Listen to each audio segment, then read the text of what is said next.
രണ്ടാം ലോക മഹായുദ്ധത്തിന്റെ ഭീതിതമായ നാളുകളിൽ പോളണ്ടിൽ തിന്മയ്ക്കും ആത്മീയ തകർച്ചയ്ക്കുമെതിരെ പോരാടാൻ വിശുദ്ധ മാക്സിമിലിയൻ കോൾബെ ഉപയോഗിച്ചത് മാതാവിന്റെ അത്ഭുത കാശുരൂപമാണ്.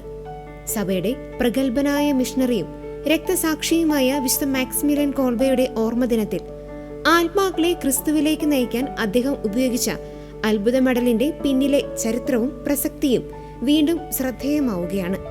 അത്ഭുത കാശുരൂപത്തിന്റെ പ്രാധാന്യത്തെക്കുറിച്ച് വിശുദ്ധ കോൾബെ ഇങ്ങനെയാണ് പറഞ്ഞത്: ഒരു വ്യക്തി അയാളുടെ ജീവിതത്തിന്റെ ഏറ്റവും വിഷമഘട്ടത്തിൽ ഈ അത്ഭുത കാശുരൂപം ഉപയോഗിച്ച് പ്രാർത്ഥിച്ചാൽ ആ നിമിഷം തന്നെ അമ്മയുടെ സാന്നിധ്യം ഏറ്റവും അടുത്ത് അയാൾക്ക് അനുഭവപ്പെടും.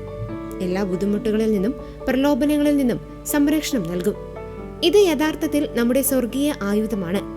ഒരു വിശ്വാസമുള്ള സൈനികന് ശത്രുക്കൾക്കെതിരെ ഉപയോഗിക്കാനുള്ള വെടിയുണ്ടയാണിതെന്ന് അദ്ദേഹം പറഞ്ഞു. 1830 പാരീസിൽ വെച്ച് വിശുദ്ധ കാതറിൻ ലെബേറയ്ക്കാണ് പരിശുദ്ധ കന്യകാമറിയം പ്രത്യക്ഷപ്പെട്ട് ഈ കാശുരൂപത്തിന്റെ മാതൃക നൽകിയത്. ഭൂമിയുടെ മുകളിൽ നിൽക്കുന്ന മാതാവിന്റെ കൈകളിൽ നിന്ന് പ്രകാശരശ്മികൾ പുറപ്പെടുന്നതും കാൽക്കൽ പാമ്പിനെ തകർത്തു കളയുന്നതുമായ രൂപമായിരുന്നു അത്. ഈ അത്ഭുത കാശുരൂപം നിർമ്മിച്ച് കഴുത്തിൽ അണിയുന്ന ഏവർക്കും വലിയ കൃപകൾ ലഭിക്കുമെന്ന് പരിശുദ്ധ അമ്മ അന്ന് വാഗ്ദാനം ചെയ്തിരുന്നു.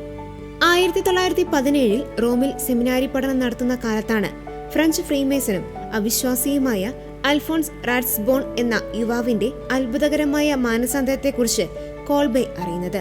മാതാവിന്റെ അത്ഭുത കാശുരൂപം അണിഞ്ഞതിന് പിന്നാലെ 1842 ജനുവരി 20 റോമിലെ ദേവാലയത്തിൽ വെച്ച് പരിശുദ്ധ അമ്മ റാറ്റ്സ്ബോണിന് പ്രത്യക്ഷപ്പെടുകയും അദ്ദേഹം ക്രിസ്തുമതം സ്വീകരിക്കുകയും പിന്നീട് കത്തോലിക്ക വൈദികനായി മാറുകയും ചെയ്തു. ഈ സംഭവത്തിൽ നിന്ന് പ്രചോദനം ഉൾക്കൊണ്ടാണ് കോൾബെ 1917 മിലേഷ്യ ഇമാഗ്ലേറ്റ് എന്ന മരിയൻ കൂട്ടായ്മയ്ക്ക് രൂപം നൽകിയതും അതിന്റെ അംഗങ്ങളോട് ഈ അത്ഭുത കാശുരൂപം അണിയാൻ ആവശ്യപ്പെടുന്നതും. 1930 ജപ്പാനിലേക്ക് മിഷണറിയായി പോകുന്നതിനു മുമ്പ് പാരീസിലെ അത്ഭുത മെഡൽ ചാപ്പലിൽ അദ്ദേഹം തീർത്ഥാടനം നടത്തിയിരുന്നു. തുടർന്ന് രണ്ടാം ലോക മഹായുദ്ധ കാലത്ത് കോൺസെൻട്രേഷൻ ക്യാമ്പിൽ വെച്ച് ഭാര്യയും കുട്ടികളുമുള്ള മറ്റൊരു തടവുകാരന് പകരം സ്വന്തം ജീവൻ നൽകാൻ കോൾബെ തയ്യാറായി. 1941 ഓഗസ്റ്റ് 14 അദ്ദേഹത്തെ വിഷം കുത്തിവെച്ച് കൊന്നത്.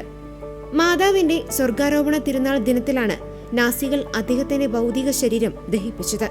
മാനസാന്തരത്തിനും രോഗസൗഖ്യത്തിനും പരിശുദ്ധ അമ്മയുടെ മധ്യസ്ഥതയിലുള്ള ഏറ്റവും വലിയ ആത്മീയ ഉപാധിയായി വിശുദ്ധ മാക്സിമിലിയൻ കോൾബെയുടെ അത്ഭുത കാശുരൂപം ഇന്നും ലോകമെമ്പാടുമുള്ള വിശ്വാസികൾ അണിയുന്നു.